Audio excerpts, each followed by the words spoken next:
ഹിജാബിനെ കുറിച്ച് പറയുമ്പോൾ നമുക്ക് ഈ സാധനം പറയാതെ ഓർമ്മിക്കാതെ മുന്നോട്ട് പോകാൻ കഴിയില്ല. മഹ്സാ അമീനിയുടെ ആ ഒരു അവസ്ഥ, ആ ഹിജാബിൻ്റെ ആ ഒരു യഥാർത്ഥത്തിലുള്ള അതിൻ്റെ ഒരു ആപ്ലിക്കേഷൻ എന്ന് പറയുന്നത് അതൊരു ഒപ്രഷൻ്റെ സിമ്പലാണ്, അതൊരു അടിമത്തത്തിൻ്റെ സിമ്പലാണ്.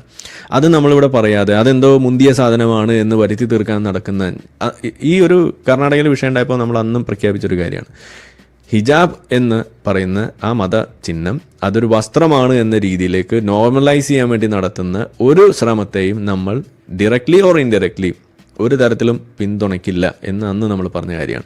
അത് തന്നെയാണ് ഇന്നും പറയുന്നത്. അത് തട്ടമല്ലേ, അത് മക്കനയല്ലേ എന്നൊക്കെ പറഞ്ഞിട്ട് അതിൻ്റെ പിന്നാലെ കൂടുന്ന ചില ഉണ്ണാക്കൻ എക്സ് മുസ്ലിം ഉസ്താദുമാരും ഇവിടെ ഉണ്ട്. അവരോടും കൂടിയാണ് നമ്മൾ പറയുന്നത്. അതിൻ്റെ കൂടെ നമ്മൾ നിൽക്കില്ല.